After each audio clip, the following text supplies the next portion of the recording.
For some reason, that quote, "the grass isn't greener on the other side, it's greener where you water it," kept coming to mind.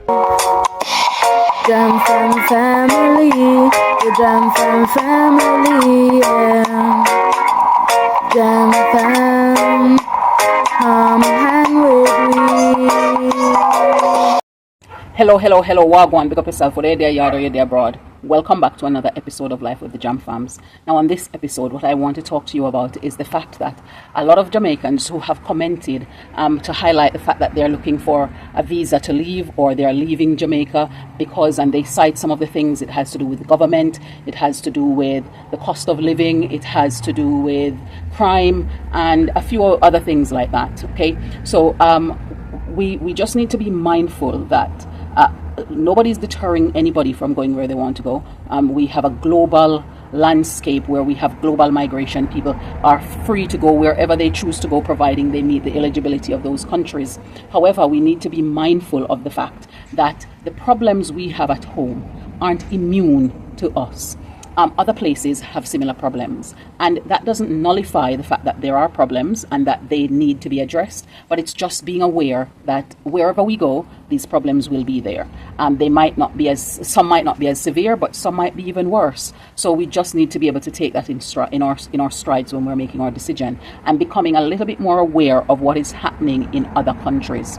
So it's about general knowledge and just being a little bit more of a global citizen in terms of our awareness, because sometimes when people are saying things, it sounds as though they haven't considered what is happening elsewhere. They just believe that this is a Jamaican problem, and it is not. It's a worldwide problem, you know. So I just wanted to highlight that. So I wanted us to think about the fact that the grass isn't always greener on the other side. Now, why am I saying this? Most people tend to say the grass is greener where you water it, or the grass is greener where it's artificial. I was watering my lawn this morning. It's something I started doing occasionally in the mornings to get outside and get a little sunlight in my eyes from the Andrew Huberman daily routine video that I did. And it really got me thinking about other stuff, because what else do you do when you're standing outside watering your lawn? And for some reason, that quote, "the grass isn't greener on the other side, it's greener where you water it," kept coming to mind. It makes me stop focusing on the present. It makes me stop focusing on what I have. And I realized that I'm looking for the other side. I'm looking for that grass to be greener somewhere else. And by doing that, I'm not taking care of the things that I have control of right now and the things that are right in front of me, the things that I can water.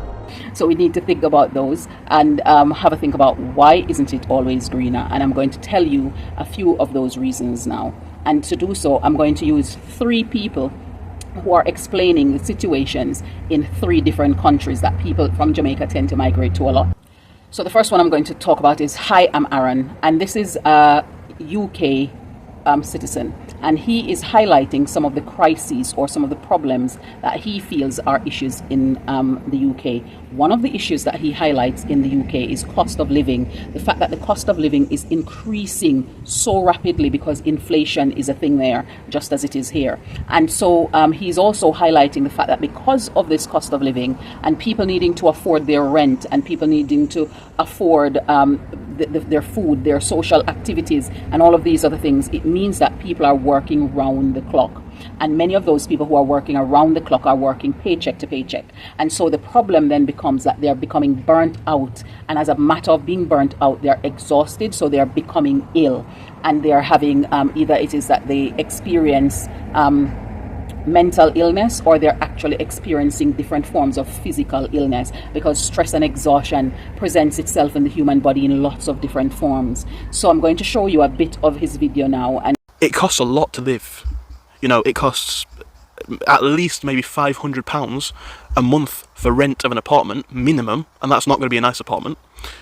Food costs are very, very high. Fuel costs are exceptionally high. A lot of costs are high.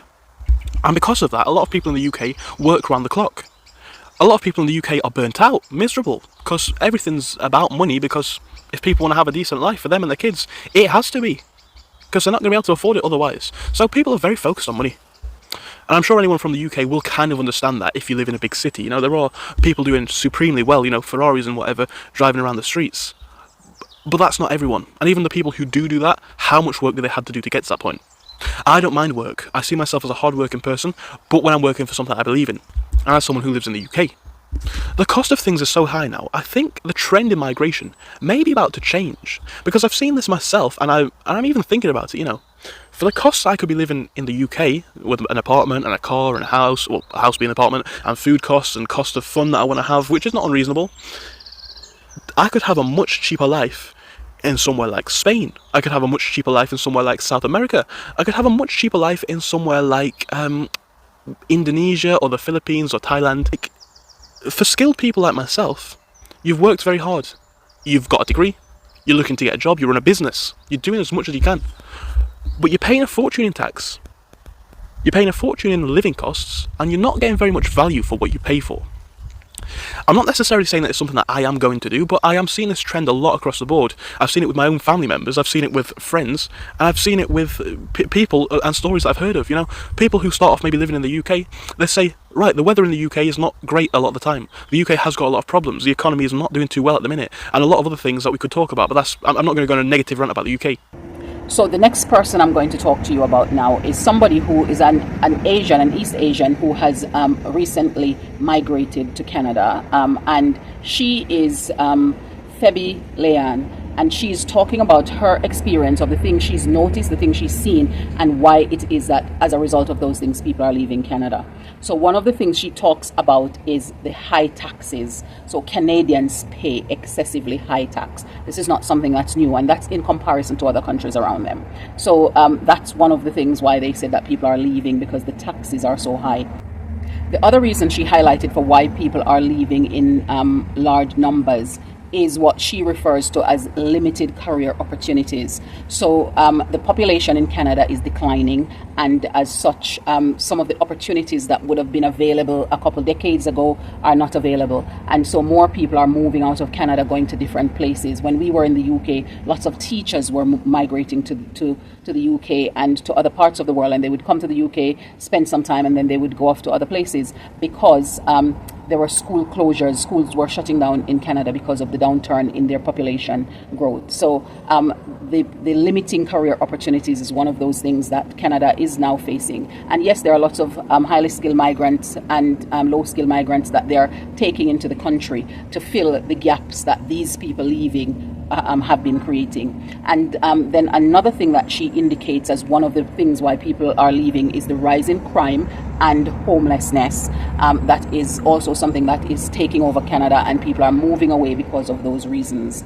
And so here's a little bit of her video for you. 4 years ago. Yet, lately, I keep hearing and seeing on the news that more and more people are deciding to leave the country. Why is everybody deciding to leave? In this video, I'm going to break out the 7 key reasons, which I think are the reasons why these people are deciding to leave the country, and also add my spin on it as someone who is somehow living this experience. In this video, I'm going to talk about the current emigration trend or outflow of residents in Canada that is such a hot topic in the country. I will start with some context on where I'm coming from, and then we'll dive right into the 7 key reasons that I just mentioned. So I moved to Canada from Singapore in 2019, so it's just been a little over 4 years now. Yet, over the last year, I keep hearing and seeing on the news that more and more people, including both Canadians and immigrants, are deciding to leave the country. And this includes the people that I know. Canada is a country that relies on skilled immigrants to drive its population and economic growth. Yet, according to Stat Canada or Statistic Canada, in Q3 2023, the country saw a spike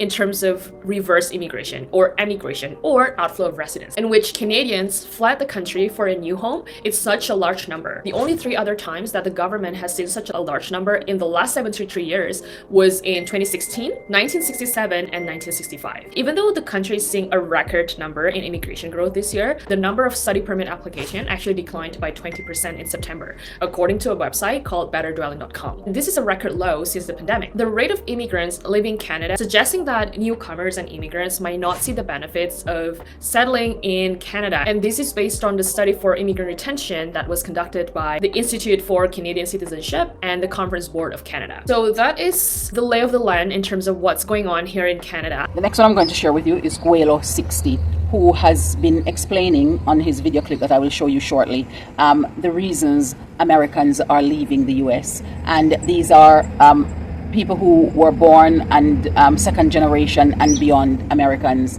especially those who are a little bit more mature in age. And so they're leaving America. And his reasons for that is, first of all, he says that inflation is one of those reasons. Of course, inflation is going to be driving up cost. So cost of living is expensive. And so people are leaving because they can go to other places and live there for cheaper. So therefore, and have a better, the same quality, if not a better, way of life. So they're moving out for that reason. Another reason he cited is because of the governance of the country, so the government system and and the policies and so on that they make as a result. And another point he highlighted was the fact that the law and order was deteriorating in the country, and because of that, people were going elsewhere where they feel as though that they can be a bit safer, where they feel safer because the crime levels are not as high as they are, and they don't feel that same level of deterioration in terms of the implementation of the law and order in the country. So here's a bit of that footage for you. They're leaving the United States, the smart Americans, the ones that are older, they've seen it all, they've come to the conclusion that it's just not worth it. They're selling everything they have, they're taking their cash, and they're getting the hell out of Dodge. And the reason for this is all your tax dollars are going to the military. Your roads aren't getting fixed. Crime is on the uprise and getting worse and worse and worse. Medical. Half of the Americans don't have medical insurance, and if they get sick, it throws them into bankruptcy. You just can't afford that medical system. Did I say violence? Did you see that video of the guy walking down the street with his new Apple computer? It went viral. And he was attacked to the point where they beat him up and took it on the streets of America. There was no help. It was like, and it seemed like it was in the middle of the afternoon. There was lots of people around. You get retirees. You get people like myself. I'm a boomer. But we have bucks in our jeans. But we don't want to be ripped off. And that's what the governments in the West are doing now. They tax the living bejesus out of you. You get nothing back. You see the subway in New York City, where walking down into the subway, this is where the homeless people go to the bathroom. It's you don't see that in third world countries. They have respect for their surroundings. And I think that's what a lot of us older people, retirees, I know a lot of retirees that have moved to places like China or Thailand or Malaysia or Indonesia or Mexico or Belize, Chile, Colombia, places like that. And they've got bucks in their jeans, but they can't live a proper life in the West because it's unaffordable. Interest rates are through the roof. Can't buy a house, $500,000, you know what I mean? Inflation, everything's getting more expensive. They say, oh, inflation's under control. It's only 3% now. Well, when it was 8 or 10% here not too long ago, it's already up to that level. And then it's got another 3%. That's 10, 13%. Think about that. Oh, it's leveling off. Now, it's important that we also recognize that there are lots of other things that are happening. One of the things that exists there is homelessness. Just as it is increasing in Canada, it's there. And so I'm just going to show you a video footage. Estimating the number of people experiencing homelessness in Canada has been a source of debate for years. The Homelessness Partnering Secretariat HPS has regularly used the estimate that between 150,000 and 300,000 individuals experience homelessness in Canada each year, with advocates often employing the higher number. However, there has never been a concerted, coordinated, or consistent effort to enumerate homelessness in Canada. Until recently, we have relied on ballpark estimates based on unreliable and incomplete data. In the State of Homelessness in Canada 2016 report, it was estimated that at least 235,000 Canadians experience homelessness in a given year. The actual number is potentially much higher, given that many people who are unhoused live with friends or relatives and do not come into contact with emergency shelters. Data from a Ipsos Reid poll in March 2013 suggests that as many as 1.3 million Canadians have experienced homelessness or extremely insecure housing at some point during the past 5 years. Canada's homeless population is incredibly diverse. The individuals we see on the streets represent less than 20% of the homeless population. As many as 50,000 people make up the hidden homeless individuals who temporarily stay with family or friends because they have nowhere else to go. Families with children are the fastest growing homeless demographic. That number is only expected to grow, as over 10% of Canadian families currently live below the low-income cutoff, unable to meet even the most basic needs. Now, one of the other things to keep in mind why the grass isn't always greener, many people who have commented on any of the videos so far that I've spoken about anything to do with coming back to Jamaica, one of the things that they've highlighted is the fact that in whichever of the countries they are, they feel as though they're working round the clock and they feel as though they're working paycheck to paycheck. So even for them to be able to amass and accumulate any money, it's taking them a long time. And a lot of people who are being able to survive and even come back to visit Jamaica are having to do so on credit. Now, one of the other things to keep in mind is that the work ethic and employment expectations of Jamaica and America are very different. For example, the pace in which people work, the policies that they use, the opportunity to have sick days and things like those are very different. And something like if it's you have to turn up to work, whether it rains or snows or sun is shining, it doesn't matter what the weather conditions are. So the expectations and policies are very different, and that's something that people then have to adjust to. Good morning, guys. So I am gonna try to continue doing the weekly vlogs because it'll be a little bit easier than sitting down and recording videos because I'm not gonna have as much time. Like I said, I'm just picked up a second job, so I'm working 2 full-time jobs now. Today's gonna be my first day working both, so I'm at my first job right now. And it's going to be from 6:30 to 2:30. And then I work at my second job from 3 to 11. So 6:30 to 2:30 and then 3 to 11. So it is about 9:05 right now. I'm on my first break. So I'm going to try to check in as much as I can and just tell you guys how it's going. And when I get to my second job, I'll tell you how it's going. I've already done my orientation. So right now I'm basically just, well, not right now, but today when I go in, it's going to be my first day on the floor. So that's basically what's going on with me. When I get home tonight, I have to go straight to bed because I have to wake up at 5 a.m. tomorrow and do it all over again. And so I know that a lot of teachers who have migrated to America or who have migrated to the UK, they talk about the level of work, the work pressure and expectations. And some of them even go on to don't finish their probation period because they just are finding it such a transition and such a difference to adapt to. Of course, there are many of them who also adapt and shine, but nonetheless, it's something to think about that the pressures are going to be very different, the job pressures, and there are those of the nurses and the lengths of shifts that they have to work, and like 12-hour back-to-back shift for 3-4 nights in a row are normal and commonplace. And so the pressures in some of the other arenas, you know, the stories that they're shown, and when they go there, the reality can be very different. I work 5 days a week and I still have to use the community shop. Millions of people in the UK are in paid employment, but still struggling to make ends meet. It doesn't make sense that we have to go through all this. We are penny pinching, we're counting the pennies every day. Politicians repeatedly tell voters the best way out of hardship is to get a job.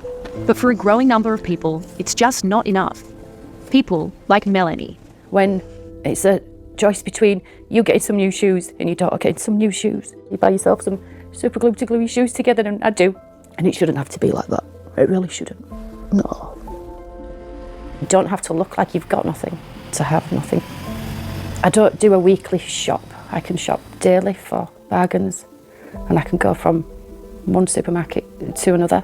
And we are penny pinching, we're counting the pennies every day. Once you've bought all the essentials for the month, how much are you left with? Nothing.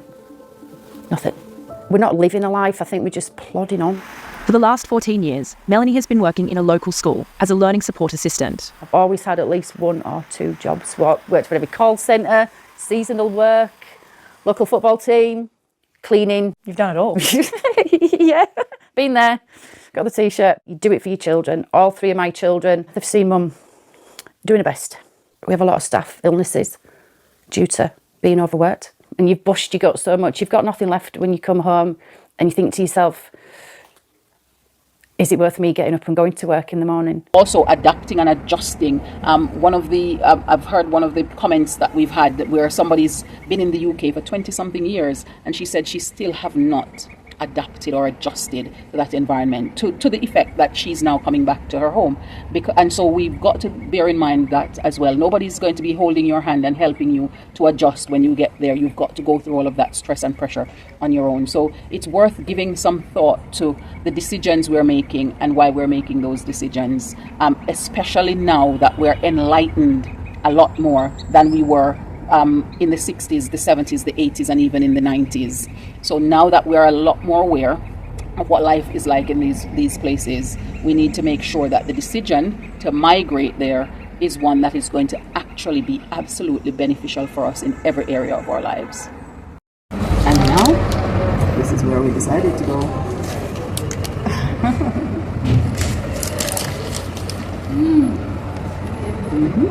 Sorry, juicy patty, but you've done outdone. Well, where we're sitting, we're looking across at juicy patty, or one of the branches, but they're closed, so here we are, enjoying. Mother's rolls, basically. Their chicken, their patty, their coconut, their drink, and their prices. You think so? It's more affordable and it tastes better. If you haven't had mothers before, you should come in here.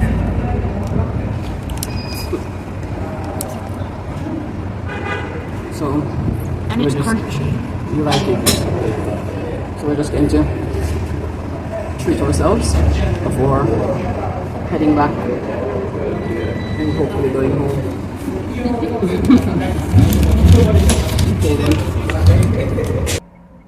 Thank you so much for staying with us on this another episode of Life with the Jam Fams. It was a pleasure to spend this time with you, and we just want to say bye for now, and we'll see you in the next one.